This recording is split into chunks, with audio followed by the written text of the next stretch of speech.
everyone. In keeping with the tradition of my videos having no rhyme or reason whatsoever in regards to topic, this one will be talking about a 3D printed F-22 RC airplane made by PTIKYLE. His YouTube channel is, I think it's called Built Fast, if I remember correctly. I'll put a link to his video about this in the description, but I'm going to cut this. We'll cut to flying right now, and then we'll come back. But I'm going to record this now in case I do something stupid and crash it. At least I'll have something to, point at and talk about. So go to flying now. So small update. Went to the park and the winds were just really high, probably 15 or 16 miles an hour. But worse than that, they were variable. So the wind would drop from, full blast to stationary and then back to some kind of hardcore winds again. And I just was not confident trying to fly this with so few flights in that type of wind. So postponed and instead went downstairs and painted it. So this is what it looks like now. Okay, we're out here at the grassy area to fly it. So this is the kind of painted version. I ran out of gray, so I didn't get the dark gray patches as dark gray as I would have liked. And also the bottom is completely unpainted. Well, you'll see it as it's flying. But I did add some metallic color to it, so I'm not sure if you can really see in the video, but it's got this cool color changing effect, kind of like the real one does. I'm going to pass the camera to my wife, who has kindly volunteered to film this almost certain crash now that I put all this effort into painting it.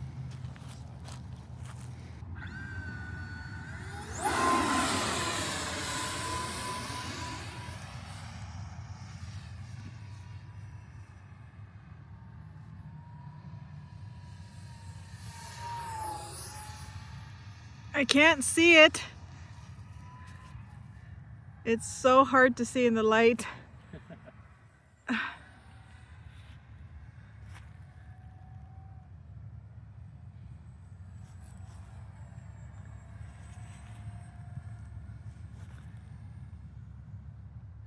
Where'd it go?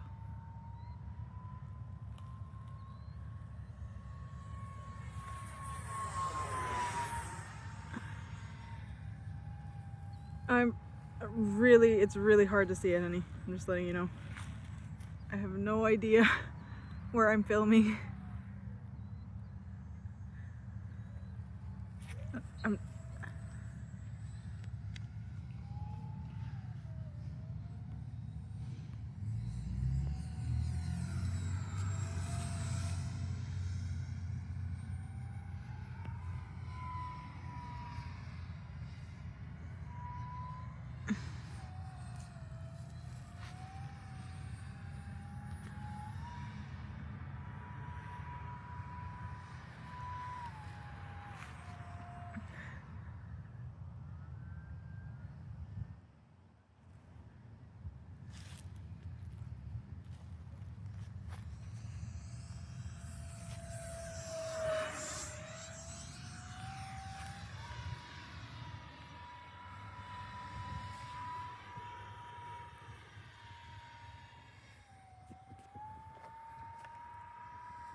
Things went great.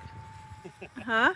So I got it at about 80% throws at the moment and 50% expo. And it's actually pretty sensitive to the controls. Super stable. Really easy to fly it. Most of this time I'm at like 50% throttle, maybe 75%. You can see I tried to pull it straight up, and it does run out of throttle, or it does run out of power. So it's definitely not a 1-to-1 thrust to weight ratio, at least at low speeds. But it can climb pretty good. Oh my god. I'm sorry your video is not going to be very good. It's so difficult to follow. I have no idea if I'm even hitting it. in the camera. So this has been 3 minutes, so I'm gonna go ahead and bring it in.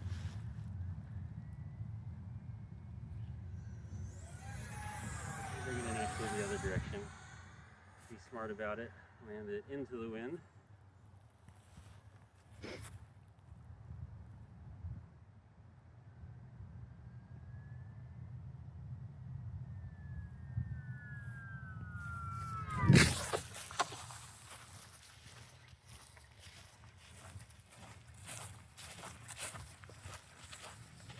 Nice landing. Probably should have slowed it down a little bit more.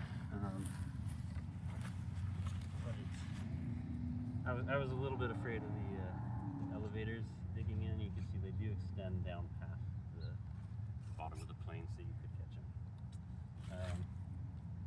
All right, so that was, I forgot to stop the timer as soon as it touched down. That was what, 3 minutes and 45 seconds or so? So we'll go ahead and unplug this, and then we'll check the battery percentage when we get back to the house and see where it's at. Got another battery, so I'll just fly that one around for fun. But yeah, you can see it definitely flies. So it's a fantastic 3D printed airplane. It's a really good first one. I think Kyle truly nailed it with this plane. So 2 thumbs up. If I had a third thumb, I would give it a 3 thumbs up. Yeah. Okay, just a quick update. After that landing, I haven't flown it again yet, but I just noticed this now. There was a chunk that got taken out of the lower intake here. I just put a thin coating of super glue kind of on those corners here, and that will reinforce that. I'm not sure if anyone else is going to encounter this, but I think that's something that might be worthwhile to do, just to give it a little bit of extra strength. That is where it hits the ground when it lands, after all.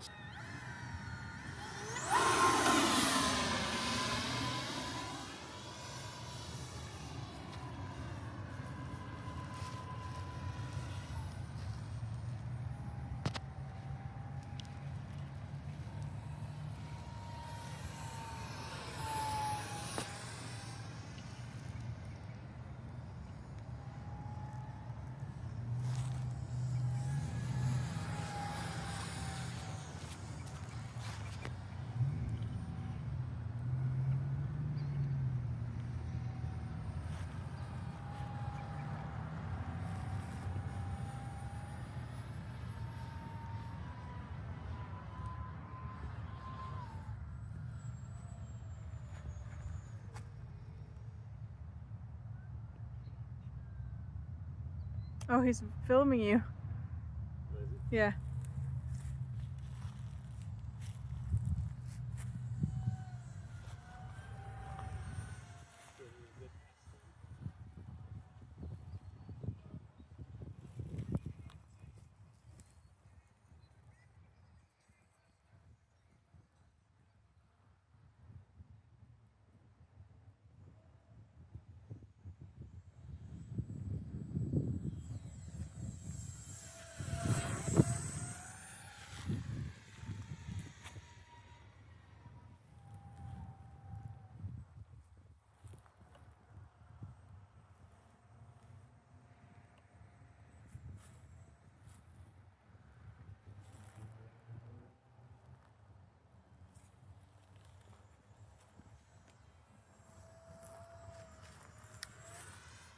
I can't, it's even worse. I can't see, so I'm just praying that I'm actually filming any of this.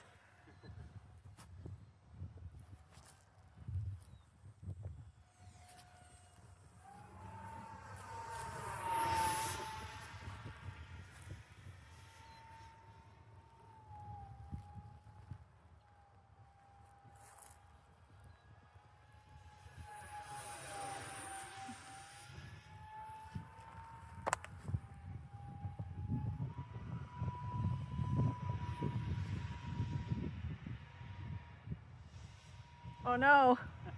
That's full up elevator. Wow, look how stable it is. It like auto balances. That's amazing. I'm just holding full up.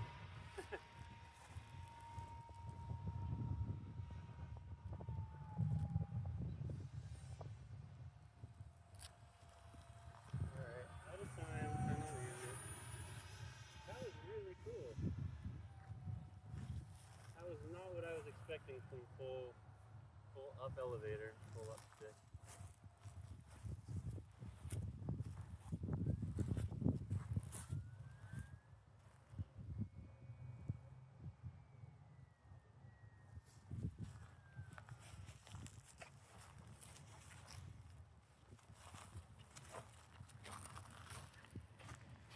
Alright, that was 3 minutes, 32 seconds.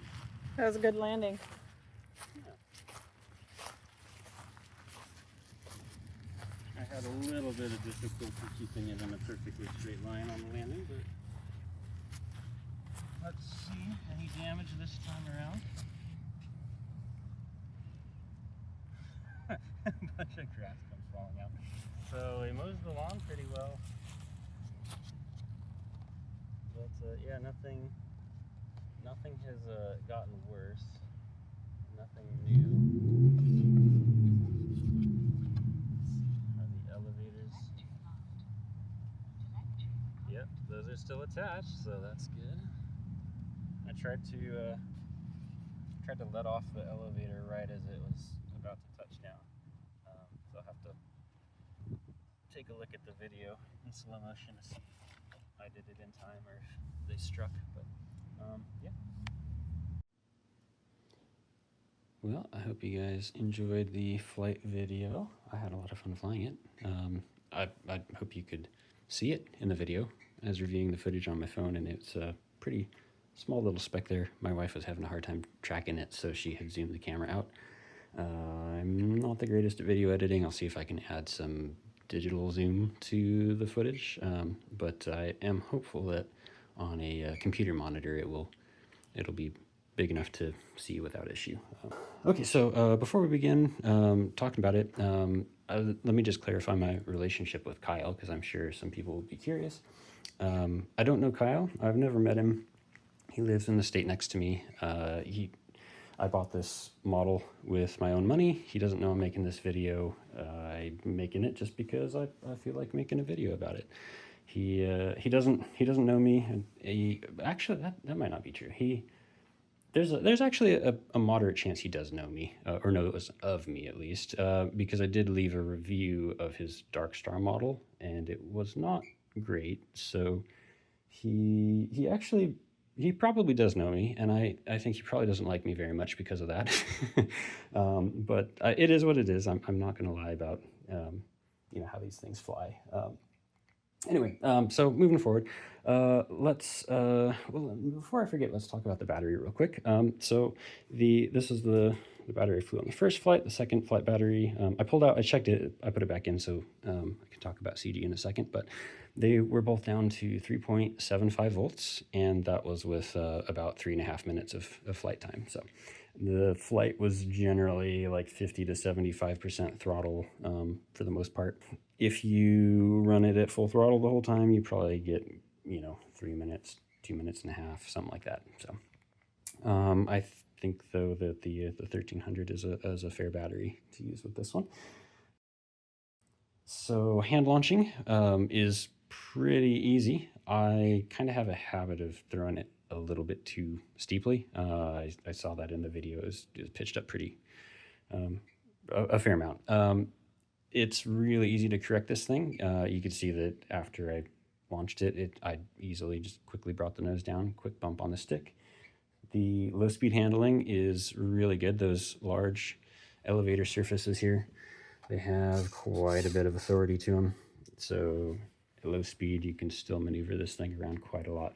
Kyle says you don't need thrust vectoring on this model, and I actually completely agree with that. It has plenty of authority. We'll talk about it in a second, but even that stall hovering sort of maneuver that it did, I could actually still control it with practically no airspeed, which was pretty amazing. At high speed, it's pretty quick. It's fairly sensitive to controls when you've got it moving along at a good clip. I ran 50% expo, and that made it honestly really easy to fly. But if you had a lower expo setting, then it would become a little bit twitchy, a little bit quick to respond. But it's certainly certainly stable, so there's no issues with high-speed flight. So talking about power, it does not have, in my opinion, a 1-to-1 thrust-to-weight ratio. I'm not really sure. Kyle said he got his to weigh in at 615 grams. I'm really not sure how he did that. So he used active foaming PLA. This one was printed with the pre-foam PLA. I wouldn't expect a whole 150 gram or 115, 125, whatever gram difference between the active foaming and the pre-foamed, but maybe there is. This one weighs in at 747 grams with the paint, and before I painted it, it was at 739. And that was including the battery, the 1300 battery. And then without the battery, it was 5, I can't remember. The stall performance is very impressive. It almost doesn't seem like it wants to stall. I had it full up elevator, and the thing was just, the wings rocked quite a bit at first, and then it sort of settled down, and it just scooted along, standing on its tail. It wasn't able to go up. It was descending when it was doing that, but it was stable the whole time, which is just wild. I don't think I've ever seen anything like that. And this doesn't have a gyro. That's just how it flies. So super, super impressed with that. The controls, so I left it at a 50% expo. The first flight was flown with 80% of the standard throw, and then the second flight, I think I launched it at 90%, and then I switched it to 100% of the servo travel right around halfway through. And so the crazy stall thing was with 100% servo travel. The damage that occurred when it landed, let's see if I can pick it up without smashing anything on the table. There we go. So that's what happened there. So that was the third landing that this had gone through. The second landing was definitely a rougher landing than the one where this occurred. So I'm wondering if maybe it hit a rock or something, because it doesn't make a whole lot of sense that it would have broken on that landing and not the one prior. I'll talk about the prior landing just in a second here. So for the battery placement for the CG, so I have it just the tiniest bit nose heavy compared to the CG bumps. So if I put my finger directly over the bump, the aircraft will, after a brief moment, just slowly start to pitch down just a little bit. If I put my fingernail just in front of the CG bump, it definitely tilts backwards. So it's kind of somewhere between the middle of the bump and the forward edge of the bump. But I just, like, it either tilts one way or the other. I can't quite nail down precisely with that, but I've got the battery position there. So let's see, can you see the seam? The seam is right there. So the sticker of the battery is pretty much in line with that seam, and that gets me perfect CG. Okay, so for assembly, it is really, really straightforward. You essentially just take all of the body pieces, you stack them up, or you super glue them and then stack them up, and that's it for the body. The wings are 2 pieces, so there's the front triangle and then the main portion here. I glued these together first before I attached them to the main body. So I put this edge here flat on a surface, so the wing was sticking up vertically, and I joined those 2 pieces together so that I would have a nice flat perfect surface here. So then after the pieces are all just super glued together, you install the servos and the EDFs. So the servos go in a little pocket back there, And there's a passageway that Kyle made that goes through the fuselage to the EDFs. There we go. So that hatch right there, get some more light. There we go. That hatch covers the EDFs. It's a twin 40, probably already knew that. And then the servo wires will kind of cross over the top of each EDF and then go down the center of the body to the nose. Okay. Don't like picking it up with one hand. If you keep hearing this squeak noise, it's this monster. For the servos, you'll need servo extensions. I want to say there were 32 centimeters that I measured out. I'll put, with the magic of editing, a number here. So that's how long the servo extensions need to be, and that will bring it, so that's using the servo that he recommends, that he links to. That'll bring the servo wire right here, just barely in front of the rear of the canopy hatch. So it's a little bit difficult to plug it in with so little extra space, but I was trying to keep the weight down and use as short a servo wire as possible. The EDF speed control wires, the ones that he recommends, they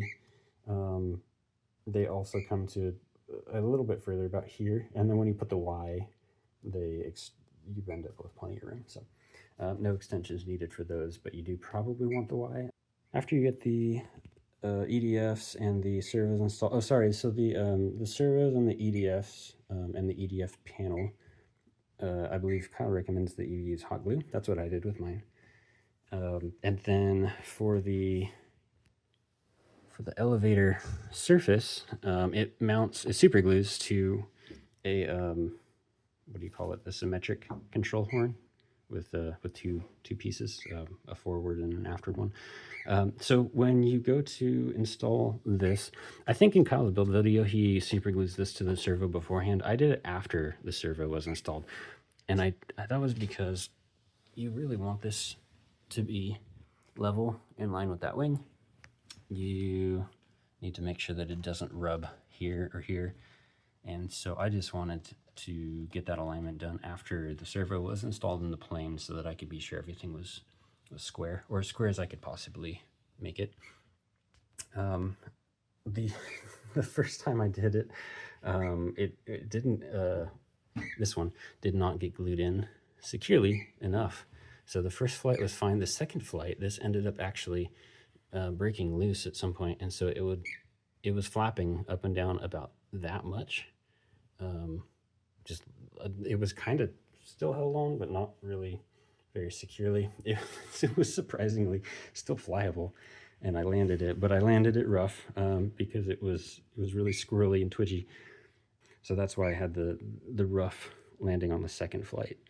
There was actually no damage. Well, that's not quite true. There, on the underside, there's a tiny little hole that kind of got poked inwards. It was about as big around as this, like the end of this cap here. So super tiny. And I just filled it with some putty and problem solved. But the inlet didn't take any damage from that at all. So that's why I'm kind of actually inclined to believe it may have struck a rock or something. So, sorry, back to assembling these. So what I would recommend, in my opinion at least, for attaching the elevators is, so there's a pocket where the servo horn sits. So I would recommend taking this elevator piece, filling in the pocket, not full, but putting coating a super glue on the bottom of it, and then with the aircraft in this sort of an orientation, attaching the elevator. And that would ensure that none of the super glue will run out of this pocket, because you have to be really careful you don't get any on that shaft. And you also preferably don't want any blobs of super glue causing weird airflow issues over the elevator either. So that'd make sure that gravity continues to do its job and keep the super glue where it needs to be. And then the final assembly step would be the tails, at least in my opinion. It's a little bit of a pain to work on the underside of this aircraft when these are installed because they're not particularly strong. I'm honestly a bit afraid of flipping it and laying it upside down on these tails. I think they would probably snap.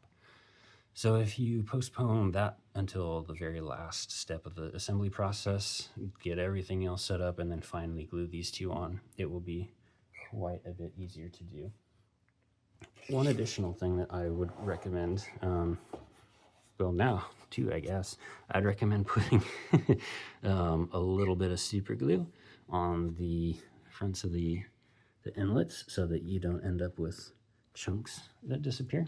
That should give them a fair bit of extra strength. And then also on the back.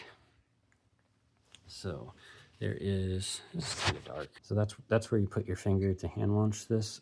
The way it's printed is these nozzles are facing vertically up. And so this flat area here becomes a top surface. Kyle recommends printing with 2 top layers and 2 bottom layers. So there's not a huge amount of material or space for it to build up strength. I don't know if you can see, but there's some missing right there. There's a little missing spot. It's not very sturdy. Let's just put it that way. It's not very strong. And so I think there's a very real possibility that when you go to throw this thing and you hand launch it, that your finger is just gonna crush that stuff inwards. So I put a coating of super glue over that as well, and now it feels very, very solid, and I think there's pretty much zero risk of that happening at this point, but prior to the super glue, I think that it was definitely a concern. So that is something that you would probably want to consider as well. As for, I guess I can kind of call them modeling errors. There aren't really very many. So this is not a perfect scale model of the F-22. There's some little differences here and there between this and the real thing. But like actual errors, there really only, I think, are 2.